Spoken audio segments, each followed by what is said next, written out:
Well, MFA, over to you. Thank you so much, MFI, and I definitely didn't want that conversation to end, but I'm going to have to go back to the middle of that conversation where you asked Mr. Leonardo Simeo whether he's confident about the security and how well they are prepared to curb any challenges that may arise, should it even arise at all tomorrow. And then I'm going to come to Doc and ask you, he is quite confident in our security. Are you confident? I am not as quite confident as he is, because it takes two to create a security situation or insecurity situation: the security agencies and the public. So whereas the security agencies may be prepared, the public may not know what to do if there is a little bit of altercation. The election task force has been doing this for quite a while. They have had a lot of experiences in running election, and so they know how to do it. My issue is we haven't really prepared the citizens about how to actually temper anger. When they get angry about a situation that they may observe, they don't know how to go about it. And so that is where I get worried, that this is where things could get out of hand. Because if somebody gets angry and runs into the polling station to grab the box, I mean, that already, everything falls apart right there. So yes, it is good. Citizens should respect state institutions, not must.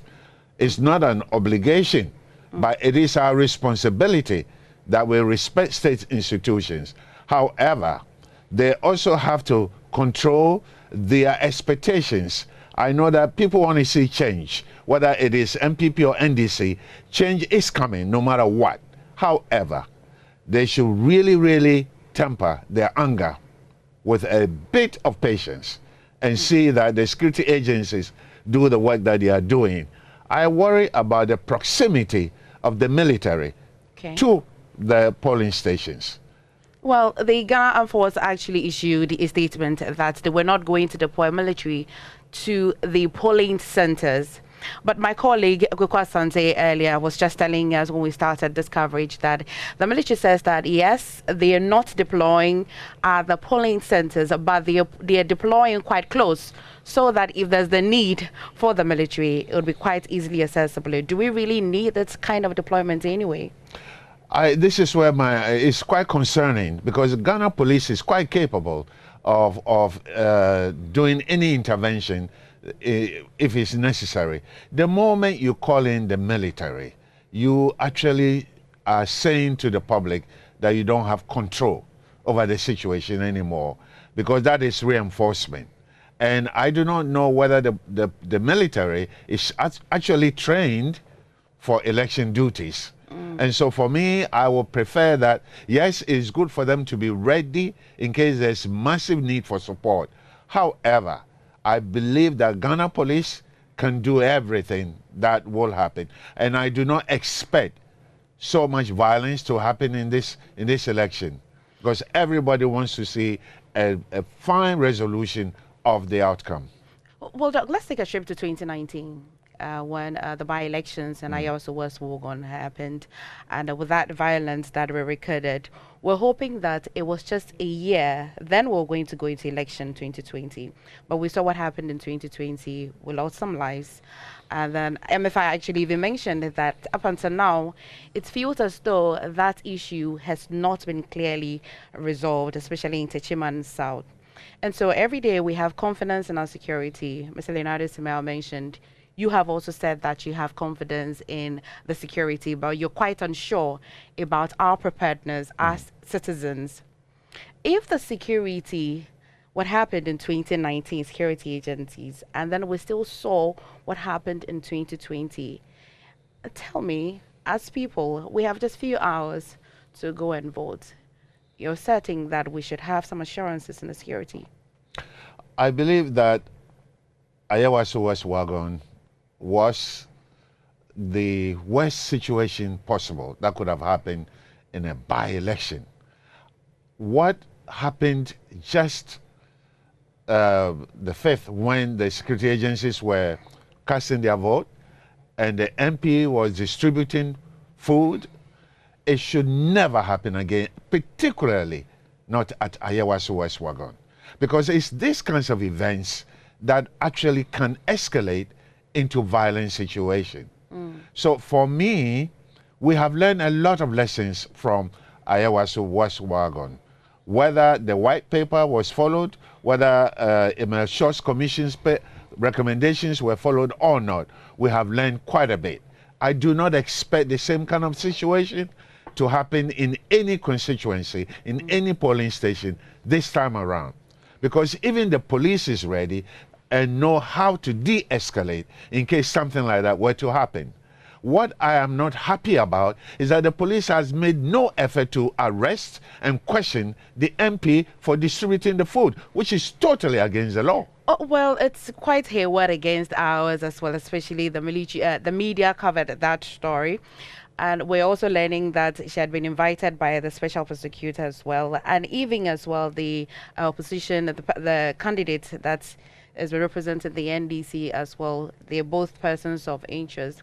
The OSP, as a law agency, if I should use that word, the role they play in elections, is it very minute, or do you think that we can beef up their role in a way that we can take such concerns to them and be sure that these kind of concerns will be addressed? This is a case that happened in front of police officers.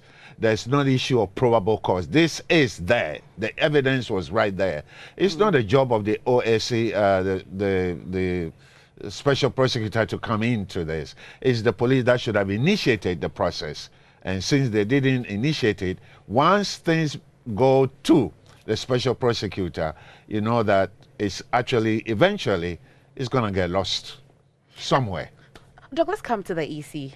You said that you think that they may have prepared quite adequately for this year's election. Let's explore some of the things that can create tensions, especially after we have voted. How long can electorates really wait? The chairperson has mentioned that let's exercise patience so that they are able to collect accurate figures so that they can declare accurately. But naturally and ordinarily, how long can electorates really wait? The delay in declaring the result, it depends upon how complicated the whole process is. For example, if we have interruptions with electricity supply, you can't count in darkness. So that would definitely affect the final delay, the final declaration. So they should ensure that there are standby generators. If they don't have them, they should contact the churches. The churches, every church has a generator, and they should be able to do that. And it shouldn't take more than within 12 hours, they should declare. Because the longer they keep the data before they come to declare, everybody will know that the data has been massaged. Everybody will assume that the data has been massaged. We don't want that. I do not believe that the EC wants to delay. They want to do a better job than they did in 2020. There will be no different kinds of data they're giving us to be the final outcome. So I believe that Madam J. Mensah is actually quite aware of the mistake she committed last time. I don't believe that she's going to repeat it. I do not believe so. So within 12 hours, we should know the result. In between the time that anything that you've mentioned can happen, electricity, just maybe anything, what are some of the things that the EC can do at least to calm tensions down? Should they be addressing the public? Should they be giving updates? It's been recommended that at least there should be intermittent press conferences or releases to the public. And I believe that I support that idea. I forgot who made that suggestion, but I support that idea. Because if you let the people know what is happening, then it reduces the anxiety. But when they don't know what is happening, you're not talking to them, you are playing hide and seek with them, then the people feel they need to take the law into their own hands and demand. And we don't want to get to that point. So these are some of the mistakes that we experienced in 2020.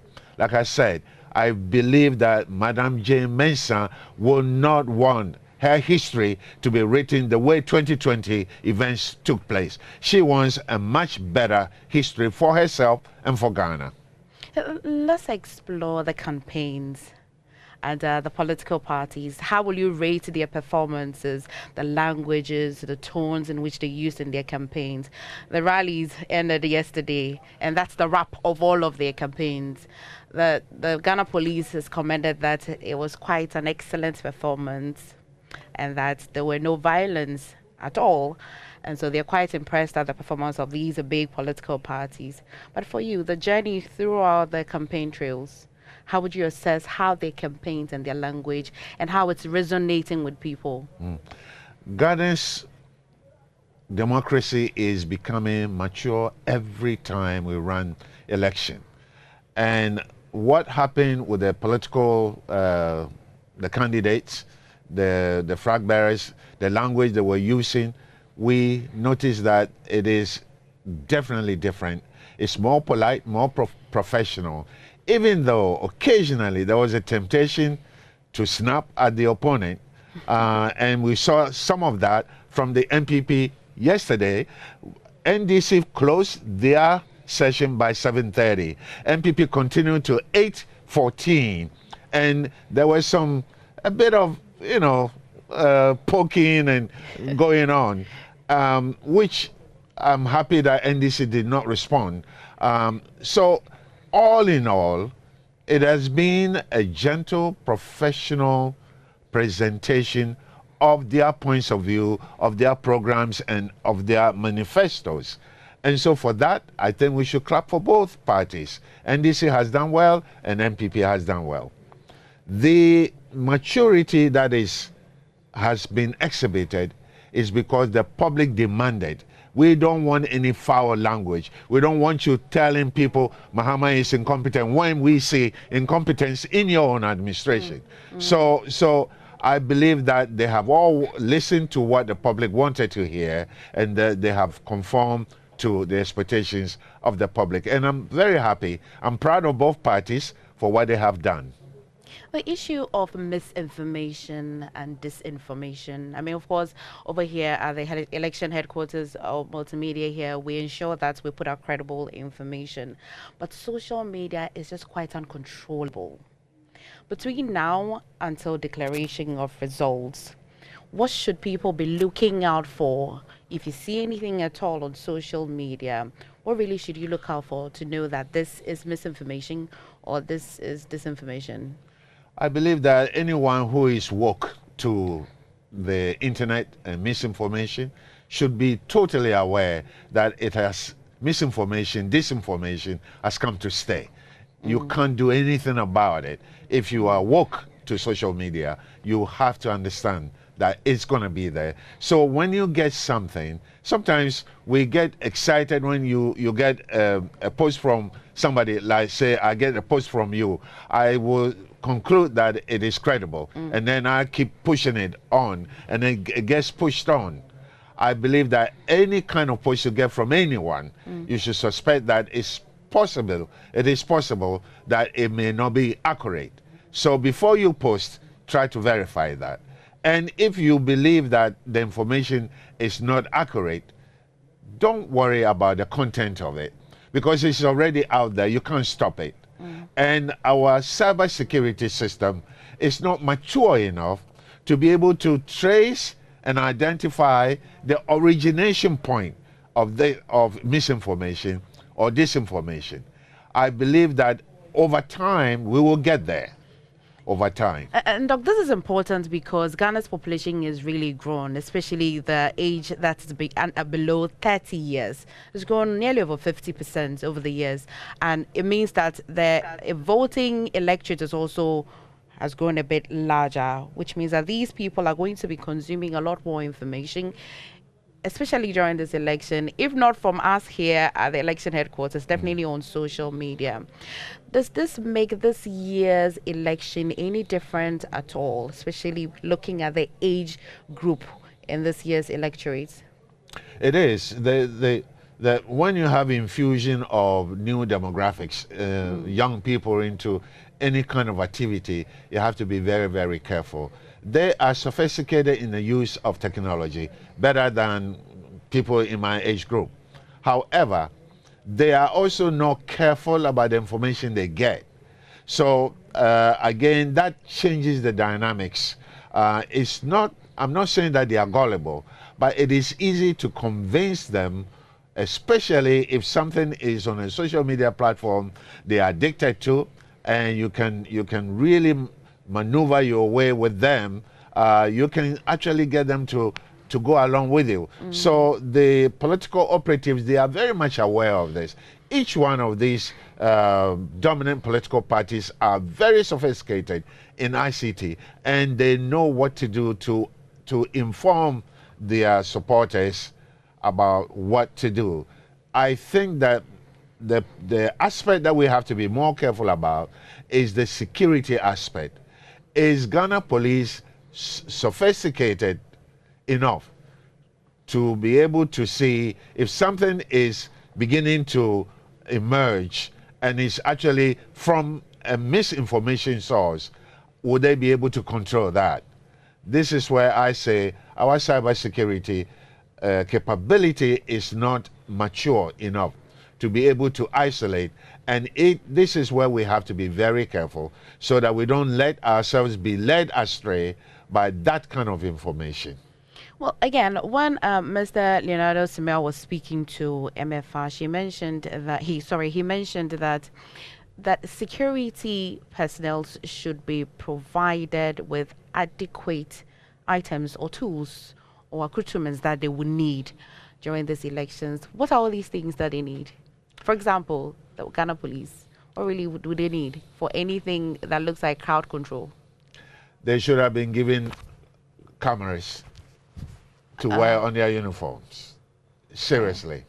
They should have been given proper walkie-talkies that they can talk with people in case alarm needs to be raised or something like that.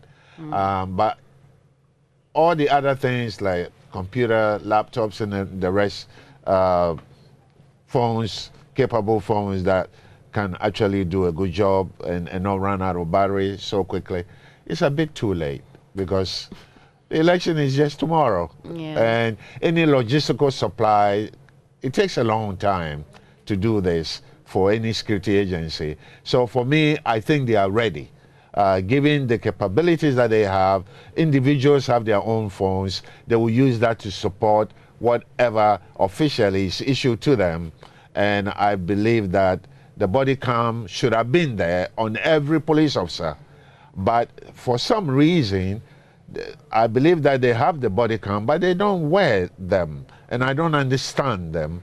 I think it's a bit too late. Let's focus on what we can do without the body cam, without any enhanced technology uses, and focus on what we can do physically. And I believe that in terms of awareness of what to expect, Ghana police is very aware and they are prepared to do what they need to do, because the election task force this is not the first year that it has been created. It's been there all along, and I think over the years they have done very good job, and this year they want to exceed what they did last year. It's going to be better for everybody this year. Dr. Noah, do you think that for us as a people, we understand the concept of citizen arrest? We do and we don't. We do when it's in our favor. Explain. We understand what it means to be a good citizen if our party appears to be the one winning. If the other party seems to be the one winning, then we lose track of what it means to be a good citizen. Patriotism also means you should learn how to fall on your sword for your country and not always be the winner. So we do understand what it means to be a good citizen. Only when we feel it is going in our favor. Dr. Gates, so let's go back to the real politics of the conversation, where in 2016 and now, give me at least 3 things that are quite similar and also different in the elections. And I'm not using 2020 between 2016 and this 2024? Well, what is similar is that an incumbent president or vice president is looking to be now upgraded to become president, and so that is what is similar with that time. Ex-President Mahama was seeking to prolong his stay, and it didn't work out that way. And now Vice President Bawumia is seeking to be the next president, and let's hope it works for him.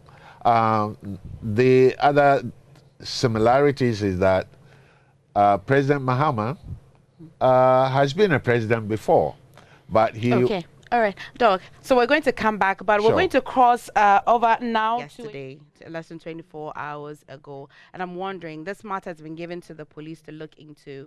I'm looking at the time that the NPP is addressing this. And what's your take on this? I think the EC should stop any political party spokesperson making an announcement about a suspect that they have already arrested. This is a disguised campaign. EC must stop any of these political parties' spokespersons for making such an announcement, because the police is capable of making such an announcement, and it doesn't need an MPP communicator to tell Ghanaians. That, for me, is a disguised campaign. Continuation. It should stop. But again, on the side of the NDC, today we saw that they had issued a statement that the president should actually halt the deployment of military. We also can consider the time that they're communicating this. And also even the Interior Minister has indicated that there's the indication that they should shut the borders. Yes. I mean, protecting the borders is very, very important. During political campaign, all the military forces, the security forces, the police, and the joint forces, they are so focused on the internal security that the borders become even more porous than before. And so I think it is important during such moment for attention to be paid to the borders, so that the perimeter is also secured, not just the internal activities. So I don't have any problem with that. However, municipal security is the duty of the police. Territorial security is the duty of the military. So deployment of the military to the territorial angles of Ghana is totally correct. But what I don't think is proper is political parties making press conferences this moment. They want people to see that they are there, that they are vigilant. Let the police do their job, because they are capable. You don't have to speak for the police. The police even has a TV station. They can do all this by themselves. I would have thought that, Doc, it's a few hours and everybody would want to marshal the last-minute votes that they can. And so it's not surprising that political parties will be issuing statements and addressing press conferences. Well, let's follow the law. When the rule says no campaign on the 6th, there should be no campaign, period. Thank you so much. You're welcome. And so we're going to be crossing over to Studio 995 in Kumasi. But quickly before that, we'll take a quick break. This is your election headquarters, and we are bringing you up to date and the most authoritative election news here. You're watching us live on the Joy News channel and also listening to us on Joy 99.7. Please tweet at us, #ElectionHQ. Tell a friend that we are on full flight till the declaration. Do stay. We'll go for a quick break. We're back shortly.